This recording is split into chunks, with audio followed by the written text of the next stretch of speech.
Quand on se lance en data science, ça fait peur. Il y a des tonnes de définitions à savoir qui mélangent à la fois des concepts poussés en informatique et en mathématiques. Le job du data scientist est de créer des modèles permettant de résoudre automatiquement des problèmes de la vie réelle. Il existe un grand nombre de modèles, dont certains sont tellement complexes qu'on n'arrive pas à comprendre comment ils prennent leurs décisions. Dans cette série de vidéos, nous allons commencer simple et apprendre à utiliser le modèle le plus simple du machine learning. Ce modèle se nomme les K plus proches voisins, ou en anglais K nearest neighbors, et la plupart du temps on utilise seulement le sigle KNN. Ce modèle repose sur une théorie simple à comprendre.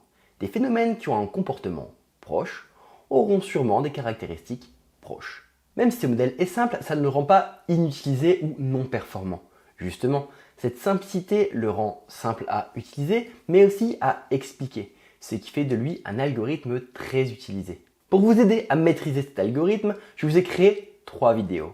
Une première vidéo dans laquelle je vous explique toute la théorie qui se cache derrière cet algorithme d'apprentissage. Dans la deuxième vidéo, on va coder from scratch avec Python cet algorithme afin d'être sûr de bien comprendre. C'est pour moi la meilleure manière de bien comprendre un algorithme.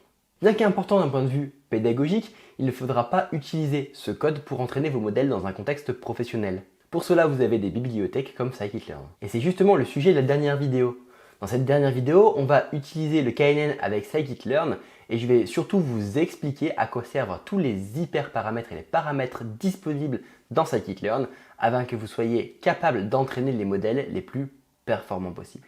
Si suivre cette formation via YouTube n'est pas la manière la plus agréable pour vous, j'ai créé une version web de cette formation, découpée de la même manière, théorie, implémentation et utilisation de scikit-learn.